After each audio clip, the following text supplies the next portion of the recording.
O que Neymar fez ontem? Não vimos tal desgraça há muito tempo.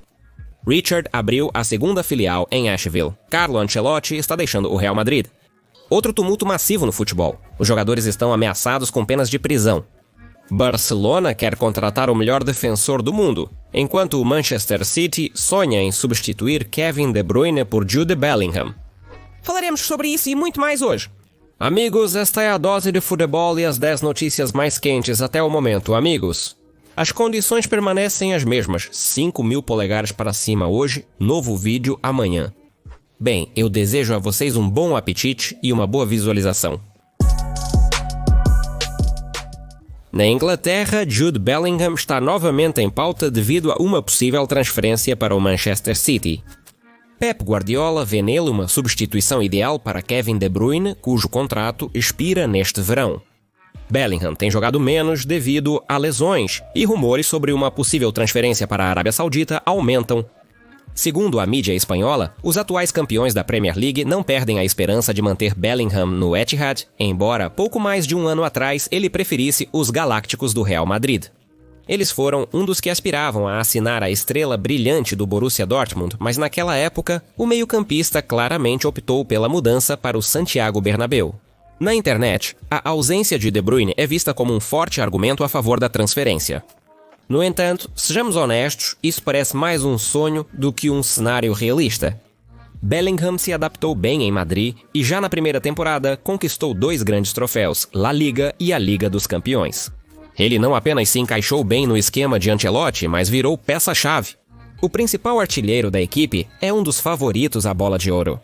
E após tudo isso, ele de repente decide trocar o Real pelo City. Algo realmente radical precisa acontecer para que Bellingham pense seriamente em se mudar. Bem, por exemplo, se a equipe técnica do Real Madrid mudar drasticamente e o novo técnico decidir colocar Jude em uma posição menos confortável para ele. Na próxima temporada em Madrid, é esperada uma troca de técnico. Não consigo imaginar que Xabi Alonso, se ele se tornar o treinador do Real Madrid, criaria condições desconfortáveis para Bellingham. Na verdade, o City não tem argumentos sérios para retirar Bellingham de Santiago Bernabéu. Ele próprio escolheu este caminho e não pretende sair dele por enquanto. O Arsenal enfrenta dificuldades recorrentes na posição de atacante central. Kai Havertz é um experimento que até agora não trouxe os frutos esperados.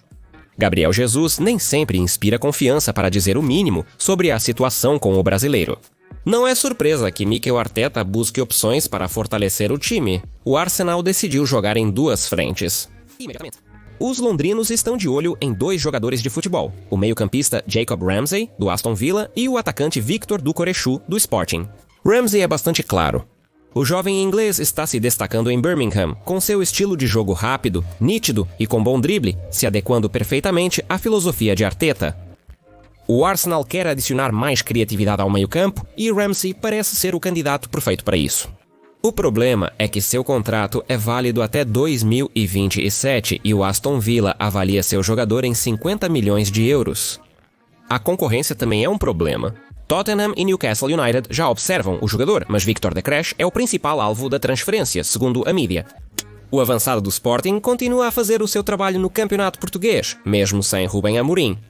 24 gols em 25 partidas é um resultado difícil de ignorar. Em Londres, ele é visto como o atacante que deve resolver o problema de finalização. Só que os portugueses não planejam se separar do atacante tão facilmente. No contrato de Shved, uma opção de compra no valor de 100 milhões de euros é detalhada, e o Sporting claramente não vai recuar. O Arsenal espera reduzir o preço para 65 milhões, porém, há interesse do Manchester United, Chelsea e Barcelona. O Arsenal tentou contratar Declan Rice no verão passado, mas não chegou a um acordo com o West Ham. No Arsenal, acreditam que a Champions League e um projeto ambicioso podem convencer o montante a escolhê-los. Mas há pouco tempo para pensar. Se os Gunners não se apressarem, eles podem perder ambos os alvos de transferência simultaneamente. Desde a chegada de Todd Boyle, o Chelsea gastou quantias astronómicas em transferências, algumas delas totalmente injustificadas. O time de Londres já reuniu vários jogadores comprados por muito dinheiro, mas que ainda não atenderam às expectativas. Podemos contar exemplos infinitos, mas uma coisa permanece constante: o proprietário americano do Chelsea não tem intenção de parar. É preocupante que frequentemente as novas contratações sejam desnecessárias para a equipe. No verão passado, Boyle gastou mais de 100 milhões de euros com Pedro Neto e João Félix. Embora o treinador já tivesse vários atacantes capazes de preencher qualquer posição nas alas.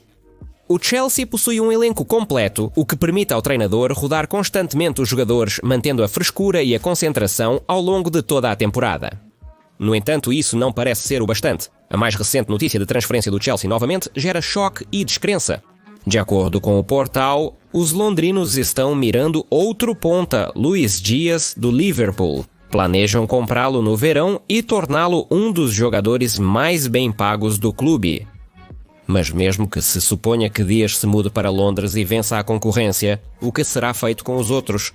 Repetir o aluguel, como já ocorreu com João Félix e outros atletas na janela de transferências de inverno. Claro, a estratégia de Boyle é compreensível. Comprar algo promissor, na esperança de que esse algo desponte. Mas me parece que se paga demais por essas apostas. E embora ocasionalmente Boyle realmente acerte algumas opções dignas, frequentemente ocorre que o dinheiro foi desperdiçado, já que nem sempre conseguem incluí-los no elenco. O Barcelona às vezes observa os destaques do Liverpool com contratos terminando no fim da temporada. A possibilidade de obter esses jogadores estelares e poderosos sem custo atrai a direção do Barcelona. Haviam informações prévias de que o Barcelona tentava contratar Mohamed Salah, mas todos entendem perfeitamente como o egípcio está planejando encerrar os últimos anos de sua carreira. E duvido que ele queira passar por isso, se eles mesmo conseguem registrá-lo para a próxima temporada. Agora surgiram informações de que os catalães estão olhando para o defensor do Scouser Virgil van Dijk. O holandês está em situação parecida, com contrato com o Liverpool terminando no fim da temporada e renovação incerta.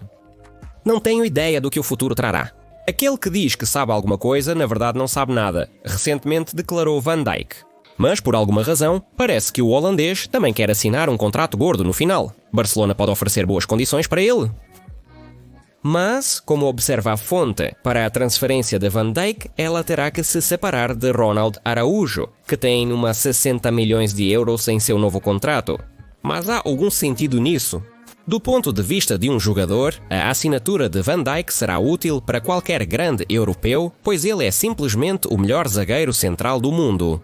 Mas quando um jogador planeja ganhar uma aposentadoria confortável no futebol e por isso não decide renovar seu contrato com o melhor time europeu, dificilmente o Barcelona, com todos os seus problemas, estaria interessado em tal jogador.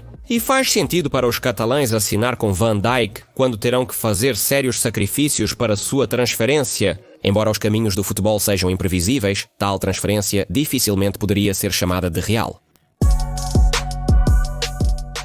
Houve muitas emoções nos campos de futebol turcos na última rodada, especialmente em Istambul, onde o Galatasaray recebeu o Adana Demir. Os visitantes danificaram o campo saindo no meio do primeiro tempo. Decisões controversas do árbitro foram a causa desse comportamento radical, mais precisamente um incidente específico onde um pênalti foi marcado contra eles.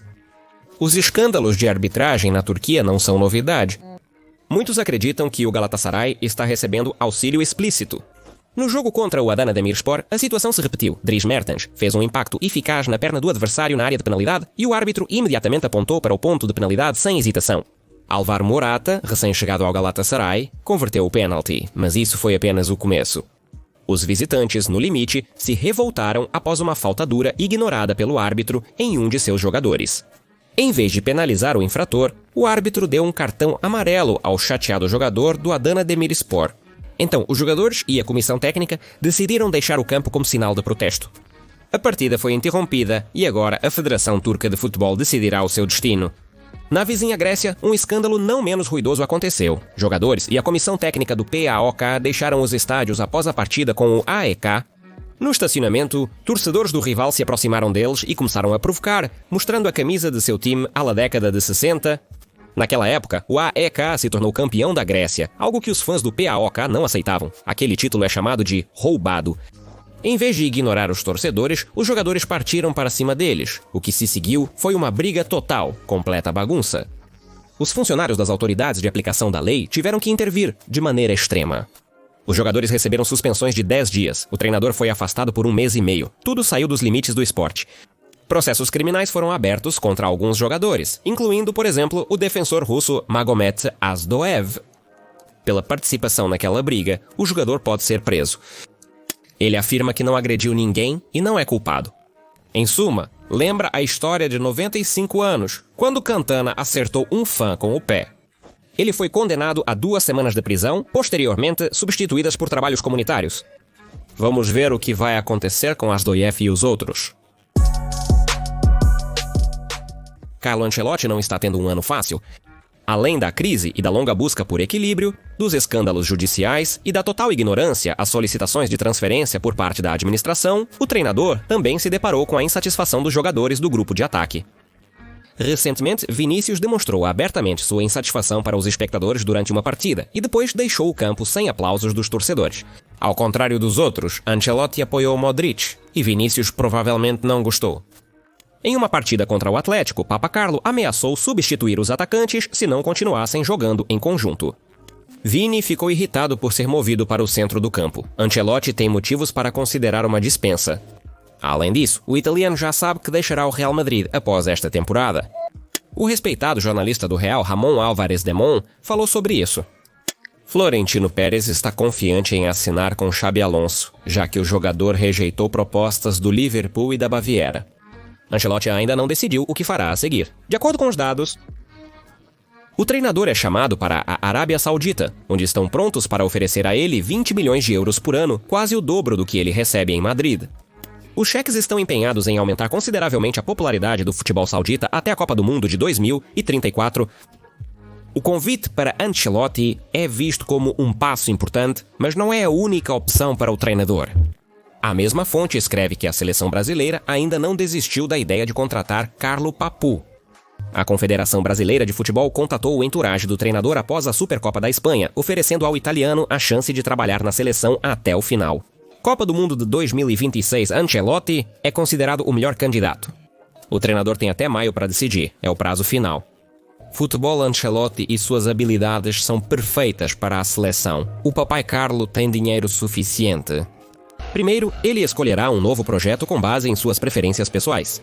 Então, é claro, ele preferiria ir para o Brasil do que para a Arábia Saudita. Embora, talvez eu seja apenas um sonhador romântico. Lembram com que paixão Barcelona contratou Vitor Roque? Os brasileiros chamaram a futura estrela do futebol mundial de novo Luís Suárez. O Atlético Paranaense recebeu aproximadamente 60 milhões de euros pelo atacante. E pode ser que até consiga mais se Roque entrar no top 3 dos candidatos à bola de ouro. Mas até agora nada indica que isso seja real. Roque mostrou-se inábil quando o assunto era o jogo de passe. E isso é um obstáculo na carreira em Barcelona, onde exigem que o atacante principal coordene com os parceiros e então marque. É incompreensível como a liderança do Barcelona decidiu comprá-lo, dada a incompatibilidade com o estilo do time. A transferência foi negociada pessoalmente por Deco, que deve ser questionado. Embora o português já esteja tão envergonhado por seu erro que tenta atribuir a compra de Roque à Xavi, alegando que o treinador insistiu nisso por causa da lesão de Gavi. Não vejo lógica aqui, e depois o treinador nem usou Vitor. Este ano, Roque teve problemas com sua esposa, e ainda surgiram rumores sobre uma transferência de verão para o Palmeiras. Flick não considera Roque um jogador forte e se livrará dele se ele voltar para o Barça. Do Betis, onde Suárez falhou, sobrevive um monte de irlandeses. Roque ganhou um forte concorrente e o brasileiro começou a perder na disputa por um lugar no campo. Nesta temporada, Vitor marcou apenas 4 gols em 20 partidas, embora ele jogue em uma equipe forte. Enfim, pode-se dizer com certeza que ele não se tornou o novo Suárez. Não é novidade para os fãs do Barcelona terem esperanças em Ansu Fati, visto como o novo Messi e símbolo do renascimento do clube. Deram-lhe a camisa 10, mas lesões impediram que o atacante se destacasse. E agora, não o deixam sequer jogar ao mais alto nível. Diferente de Roque, Fati não quer ser alugado.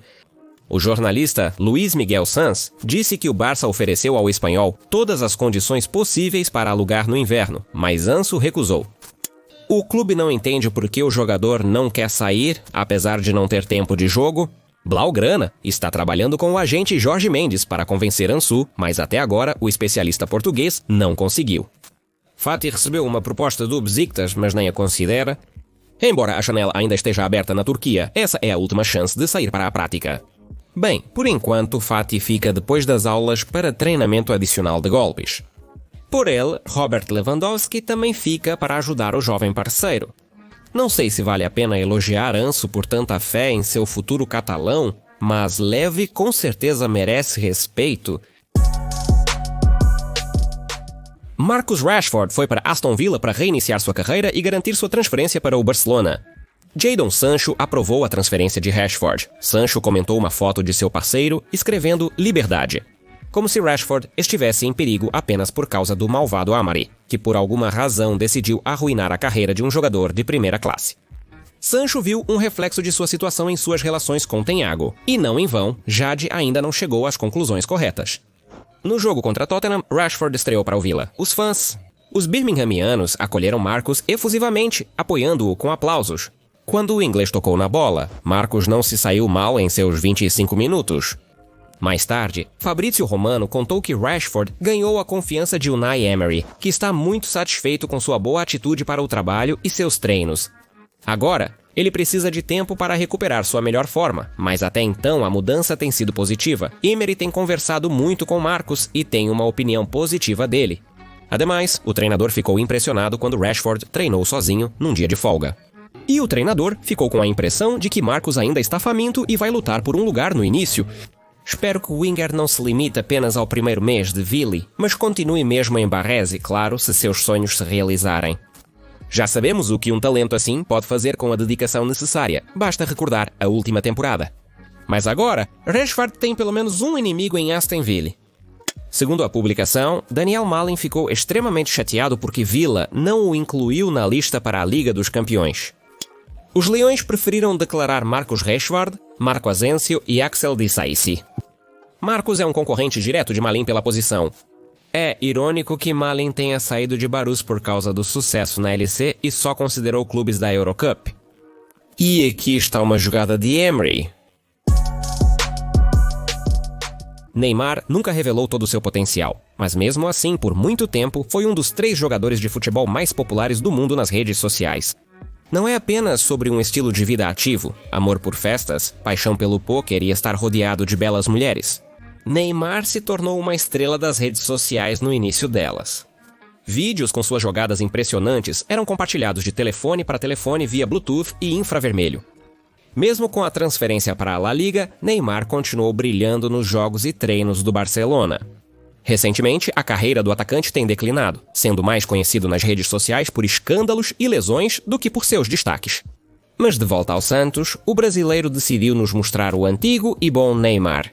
Um vídeo online mostrou como ele, no treino do Santos, com um chute impressionante de um ângulo negativo, curvou a bola direto para o gol. E ele fez isso como se não estivesse nem se esforçando, depois deu uma piscadela para a câmera.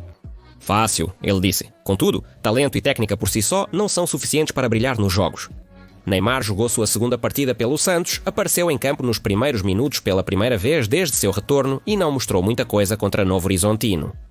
0 gols, 0 assistências e, incrivelmente, 0 dribles bem-sucedidos. Ao mesmo tempo, Neymar tentou driblar, simplesmente não deu certo. Ele perdeu a posse da bola 16 vezes durante o jogo. Isso é simplesmente chocante.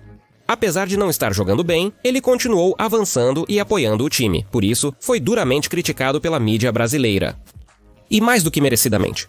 Após a estreia de Neymar no Santos, parecia que ele poderia recuperar sua antiga forma e voltar à Europa, como era seu sonho. No entanto, essas performances fazem com que se duvide disso. Vergonha! Senão, o jantar de ontem à noite não pode ser mencionado. O Inter teve uma grande oportunidade de diminuir a diferença para o Napoli. Os jogadores perderam os óculos no jogo contra o Udinese. Eles enfrentaram o Fiorentina na Nerazzurri, com apenas 1 ponto separando as equipes. O último jogo dos times terminou com uma derrota esmagadora para os Milans, mas o confronto de ontem foi bem mais interessante. É uma pena que o árbitro tenha estragado uma grande partida com sua estranha decisão. Simplesmente deu ao Inter um canto do nada. Vê. No momento, em Bastona, ele não teve tempo de disparar a penalidade, mas o árbitro não percebeu e apontou para o canto. E foi dele que Nerazzurri abriu a contagem. Os Fialques ficaram descontentes, mas não há o que fazer, pois isso não é uma penalidade para recorrer ao árbitro assistente de vídeo. Mas a vitória final da Inter parece ainda justa. As Serpentes dominaram o adversário durante toda a partida, exceto por um pequeno intervalo no segundo tempo. Uma visão geral do local pode ser vista em nossa live. Clique no link na descrição e no comentário fixado. Além das principais partidas, há muitas outras coisas interessantes lá. E mais um escândalo, mas não judicial, aconteceu na Liga Feminina La Liga. A defensora do Barcelona, Pilar León, se comparou a Vinnie Jones e na adversária, Daniela Caracas, viu Paul Gascoigne. Bem, ela agarrou em um lugar privado no escanteio. Ah, ela ainda perguntou, "Você tem um pênis?" Durante o jogo, Caracas já estava sendo provocada. Os fãs a insultaram por sua aparência masculina, tanto no Brasil quanto na Rússia. Em suma, a jogadora do Barça se intrometeu em assuntos alheios. O espanhol já declarou que está pronto para apoiar legalmente Caracas se ela for ao tribunal. Caracas ainda não escreveu nada sobre suas redes sociais, mas o espanhol fez uma declaração oficial. "Queremos expressar a nossa total insatisfação e condenar os eventos que ocorreram no último domingo. Consideramos tais ações inaceitáveis. Pilar León violou o espaço pessoal da nossa futebolista." Caracas não reagiu naquele momento devido à situação, mas mais tarde, refletindo sobre o que aconteceu, percebeu a gravidade desse ato. Mas decidiu não mostrar sua raiva para evitar causar danos à equipe. Em resumo, esperamos uma batalha judicial e um escândalo duradouro. Aliás, Pilar León entrou na lista dos 50 LGBTs mais influentes da Espanha nos anos 18 e 19. O episódio com Vinnie Jones e Gascoigne tornou-se culto. Lendas sobre isso só riem e até duplicam a foto como uma piada. Neste caso, não há necessidade de esperar uma reconciliação pacífica entre os lados. O escândalo ganhou proporções colossais. Toda a Espanha e o mundo estão falando hoje. Obrigado por assistir e se inscrever no canal. Meu nome é KirillCast e isso foi a sua dose diária de futebol. Paz seja em sua casa e com o seu Hand Drúzia.